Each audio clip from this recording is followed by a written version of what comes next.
Hello everyone, and welcome to your complete and ultimate NAHIDA guide. NAHIDA is back, and so am I. She has been a very popular character since her release, so this video is to hopefully guide any current or future NAHIDA owners on how to roughly build and play her. This video will cover all of the following in order: her kit overview, talent breakdown, weapon options, artifact sets and stats, team comps, Constellation Overview, and an Abyss 12 showcase, all in an as condensed manner as possible. Most of the footage recorded is with a C0 NAHIDA holding a 4-star Widsith, though some of it will be C0R1, so it should be a fairly good representation of an average investment NAHIDA. With all of that out of the way, let's get right into the guide.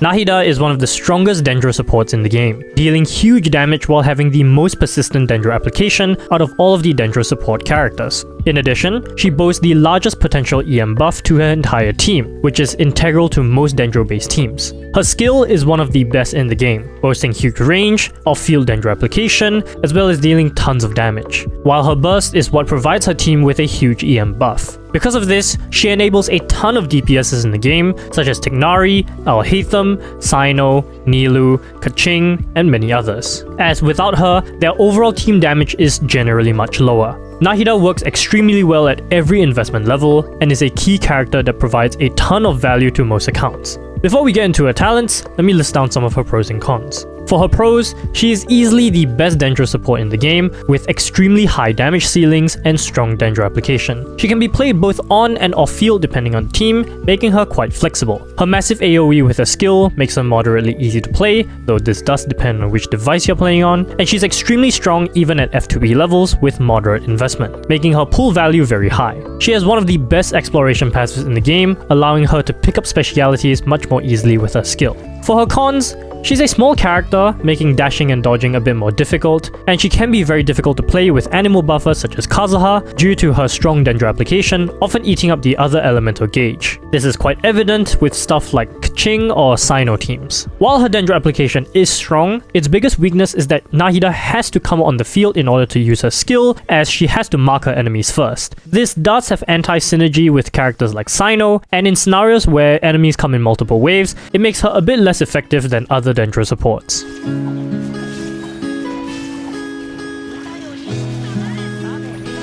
NAHIDA has fairly average Catalyst normal attacks with very normal multipliers. It has good range and applies Dendro with standard ICD. Her charge attack has decent vertical AoE and does not share ICD with her normals. For most players, this talent can be ignored since you most of the time will not be playing NAHIDA on field, making the damage of this talent fairly negligible. On-field or C6 NAHIDA users will want to level this since her normals will be used much more. NAHIDA's elemental skill and burst have a lot to go through, so sit tight with me. Her elemental skill when tapped hits opponents and deals Dendro damage. Enemies that have been hit will be marked and linked, which I'll get back to. If you hold the skill, NAHIDA will instead go into a camera mode to mark the enemies within her view. Up to a maximum of 8 enemies can be marked with this skill. The tap version has fairly small AoE, so I would generally recommend holding the skill since you can pan your camera to mark everyone. However, this may be difficult to perform as quickly on mobile or console. The hold version does get super armor, which will help her tank through attacks without getting interrupted. The tap version has a 5-second cooldown, extending to 6 seconds with the hold version. Once marked, this skill will deal further damage to all linked enemies when any of them receive elemental reaction damage or take damage from Dendro cores. This damage is known as Tri-Karma Purification, which I'll just be calling TKP for short now. TKP can occur once every 2.5 seconds and by default applies 1 U Dendro with no ICD. This lasts 25 seconds per cast, generates 3 Dendro particles per TKP with a 7-second cooldown on particle generation. The damage scaling of this skill is very high, and its persistent Dendro application with no ICD makes NAHIDA the most reliable Dendro applicator in the game. This talent is also NAHIDA's primary source of damage, scaling off her attack and a ton of her elemental mastery, making this the most important talent to level. Because of this talent scaling, I highly recommend NAHIDA players to build her with at least some level of offensive stats in mind instead of just purely an EM bot, as you'll be losing out on far more damage if you choose to build her just as one. Investing in some crit is definitely a good idea.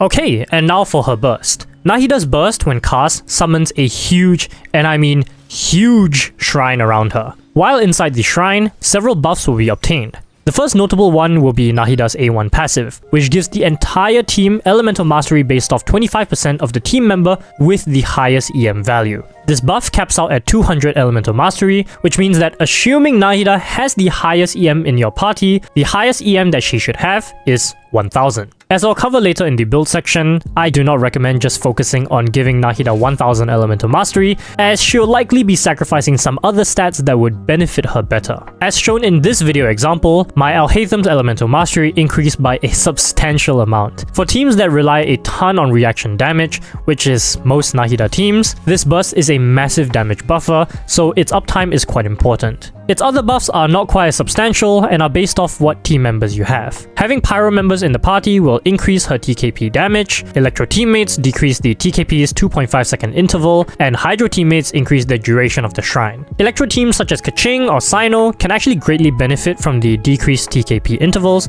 as it means more reactions. But the other two buffs are not super game changing. This burst has a base duration of 15 seconds with a cooldown of 13.5 seconds, meaning that it's actually possible to maintain full uptime with enough energy recharge, which may not be difficult due to Nahida's decent energy generation, as well as this burst's not super high cost of 50 energy. The biggest downside is that this burst has a long casting time of 1.9 seconds, so if your team for some reason does not greatly benefit from the EM buff or her buffs to TKP, then this burst may not be that worth casting. In general though, I do recommend casting this burst whenever possible. And then lastly, for her passive talents, I've already covered her A1, which shares EM with the entire team when her burst is active. Her A4 passive increases both the crit rate and damage to her TKP based on her current EM value. The cap for this buff is again at 1000 elemental mastery. This is a nice bonus passive as it can allow you to build with lower crit rate if your EM is sufficient enough.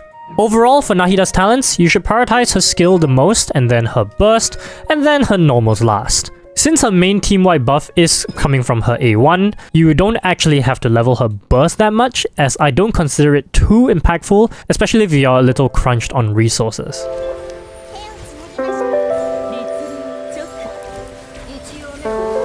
Alright, moving on to Nahida's weapons. She has a varied weapon variety depending on whether you wish to focus more on her support capabilities or her damage. So I'll give a general overview, then a ranking at the end to make it more clear. Starting with Nahida's obvious best in slot, 1000 Floating Dreams is the general best option for both her personal damage, while giving the highest amount of elemental mastery in its substat and passive that helps her team buffs. While this is her best option, I personally feel that it's not actually that worth going for, particularly for low spenders and free-to-plays. Nahida's personal damage, while significant, usually does not account for the majority of the overall team damage. Additionally, the buffs from this weapon, while nice, are not that massive either. Even her 4-star options don't trail that far off in terms of both damage or buff stats, so unless you want the absolute best, I do think this weapon's a little hard to justify pulling for.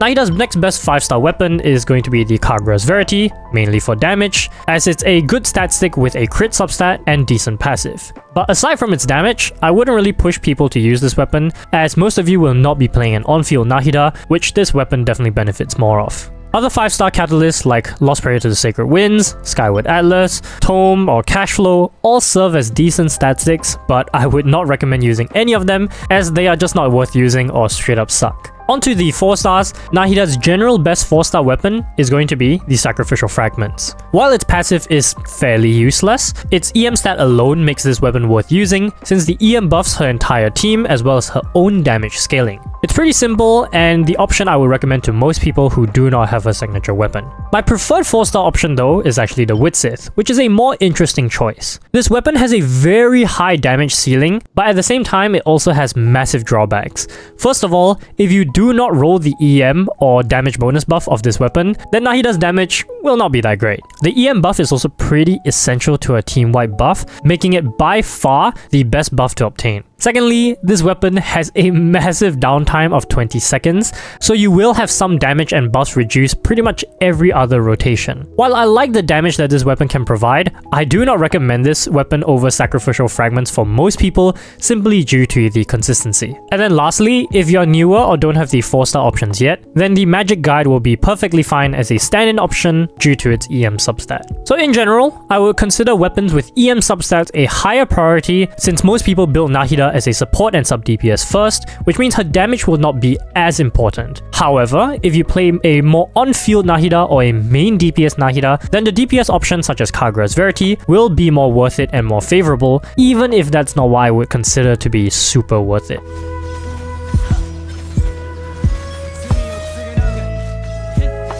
Alright, NAHIDA's stats are pretty straightforward. As a DPS, she requires DPS stats such as crit, and as a support, she requires EM, which helps her team buff and her damage too. For her main stats, your sands should almost always be elemental mastery. Your goblet can be either dendro damage or elemental mastery, though most of the time I would recommend dendro damage. And lastly, your circuit should obviously be crit. Your substats should primarily focus on energy recharge if her burst is important to your team comp, followed by the usual offensive stats. Assuming you are using an EM weapon, your EM value should likely easily be over 600 to 800, or even higher if you use an EM goblet or if you take dendro resonance into account. On that note, I personally prefer using a dendro damage goblet as it will allow her to deal way more damage, but if you are using an EM goblet, do keep in mind that once you go over around 900 elemental mastery, then there will be diminishing returns. Also, if you have a team member that has higher elemental mastery than NAHIDA, such as Kazuha, then a dendro damage goblet will be way more useful since Kazuha's elemental mastery will be the one that is shared anyways. Which goblet works for you depends on your team and build, but overall, I would still prefer a dendro damage goblet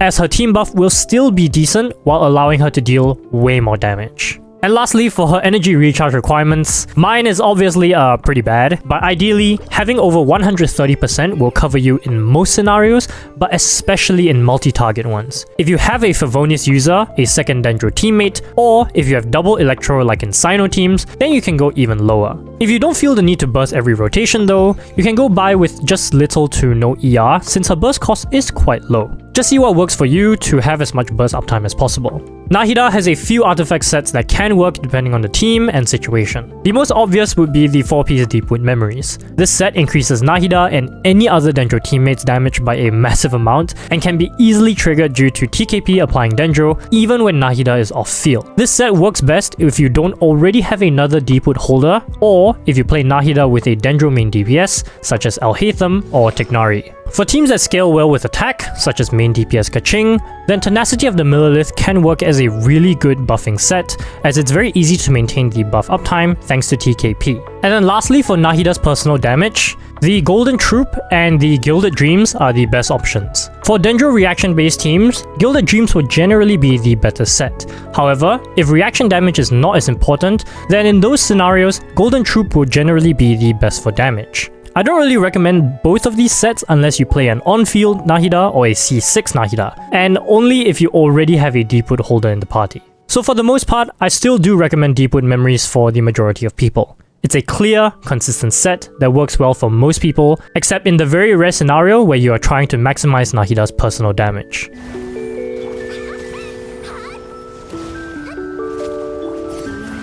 NAHIDA, being the best Dendro support in the game, has plenty of team comps. There are 3 main team archetypes that she can follow: Quicken-based teams, Bloom teams, and Burning-based teams. First, let's talk about Quicken-based teams. These are teams that will have either an Electro or Dendro main DPS. For Aggravate, you will have your main DPS like Raiden or Kaching, then NAHIDA will serve as your main support and Dendro Applicator. You'll usually have another buffer or sub-DPS, such as Kazuha or even Fischl, and then lastly, you'll have your healer or shielder. For your spread-based teams, it will be the exact same, but with a Dendro-based DPS. For both of these archetypes, certain main DPSs can also substitute the support and sustainer role in favor of a Quick Bloom team. Using a Hydra Applicator like Xingqiu and an off-field Electro Applicator like Kuki Shinobu will still allow the main DPS to deal their own damage while having supplementary Hyperbloom damage. This is known as a Quick Bloom comp. This team comp works really well for lower investment players since Hyperbloom damage is easy to build for, which can make up for poor DPS builds and damage. Do note though that Quick Bloom is best used only with certain DPSs such as Alhaitham or Sino, while other DPSs like Kaching or Tignari do not benefit from it as much. Next up, let's talk about the Bloom teams. First, talking about Hyperbloom, you'll obviously need your off-field Hydra Applicator such as Yelan or Xingqiu, your off-field Electro Applicator such as Kuki Shinobu, and then a flex slot that won't mess with the Hyperbloom reactions. This is probably one of the best low investment teams to build, as effective Hyperbloom comps don't even need amazing artifacts to deal a ton of damage. However, building every character well will obviously increase the team DPS. If you have both Xingqiu and Yelan, you can just run a double Hydro comp, which is my preferred Hyperbloom team, as both Hydro characters can funnel energy into each other, which allows them to run more offensive stats. NAHIDA will usually be the on-field driver for this team. For Nilou Bloom teams, you obviously can only include either Hydro or Dendro characters. In my experience, purely running Nahida as the only Dendro character has been enough for me, since she can trigger Dendro even with her normal attacks. Then your other 2 slots can just be a healer like Kokomi and a sub DPS like Yelan. This team excels in multi-target scenarios, but absolutely struggles in single target scenarios due to Bloom generation being much slower. Finally, for Burning and Burgeon teams, I'm just gonna put it out there first, Burning and Burgeon comps are still generally not very good and harder to play. Burgeon as a reaction is just not as good or as easy to trigger as Hyperbloom. For Burgeon, you'll need your Hydro and Pyro characters of course, and then your last slot can be another Dendro Sustainer or a character that will not mess with the reactions like Cryo or Animal Supports or sub DPSs. In general though, I will advise people to turn away from Burgeon. Then for Burning teams, the characters that can take advantage of this reaction are pretty few. The 2 most obvious ones that do though are Mualani and Kinich. Mualani can really take advantage of Burning to consistently vaporize her shark bites, which would otherwise be very difficult to do. A less popular team nowadays would also be for Ganyu, who can consistently melt her shorts if Burning is applied to the opponent. I know that practically no one plays Ganyu anymore, but hey, this is a valid option. So yeah, similar to the best supports in the game like Kazuha and Bennett, Nahida has plenty of team comps to slot into. Of course, her usefulness greatly hinges on you playing a Dendro-based reaction team, as without it, she becomes practically useless. I'd say if you're at a lower investment level, Hyperbloom and Nilou Bloom are great teams to play, as they have very high damage floors, though they don't have the highest ceilings. Once you get to higher investment levels with your characters, Spread and Aggravate DPSs become much more worth it, as those scale much better over time.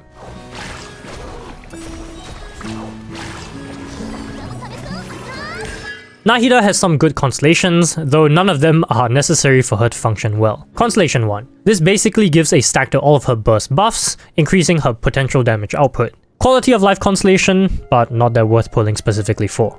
Constellation 2. Easily Nahida's best constellation, increasing her team damage on all fronts, but especially for Bloom and Quicken based teams. If you wish to dolphin on Nahida, this would be the best stopping point constellation.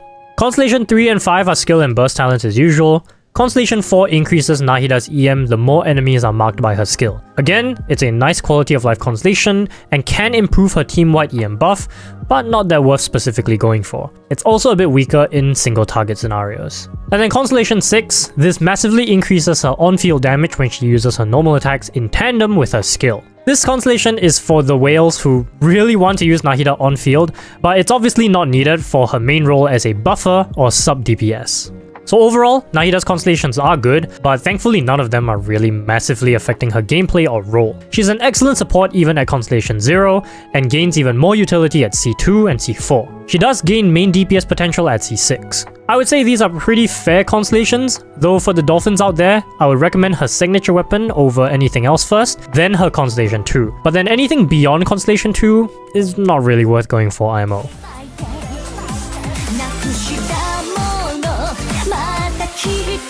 Finally, onto the Abyss Showcase. I'll be using my Nahida in various team comps to show multiple playstyles. For the rest of the team characters builds, please refer to my enka.gg page, linked below. Please enjoy the showcase.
優しい強さに気づけた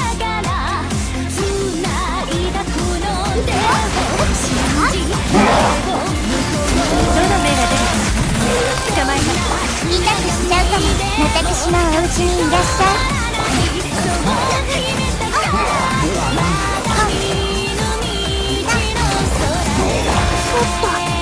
逃さないでね。さあ踊るよ。知識があなたにかかる。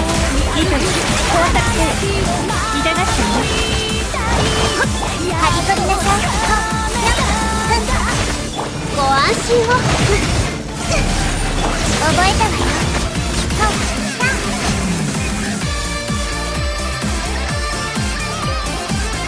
自由のごとくはびこりなさい。私のお家にいる。よいしょ。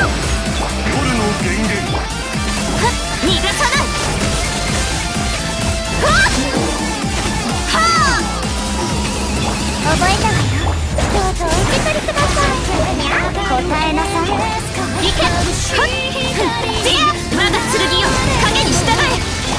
これこそが知恵の伝道。影のカラスが叩くぞ。自由のごとく。はあ。荷物です。健康よ。世の乱れを切り。断罪の名に瞬く間に。やっ。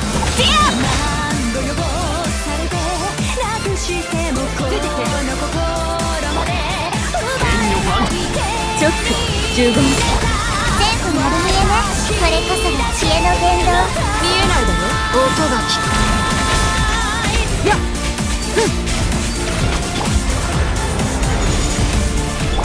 手をつなぎましょう。律流チョック。1行目を終える。試練満員だよ。これ。やっ。よっ。知識はあなたに。来光意図美しきかな。15チョック。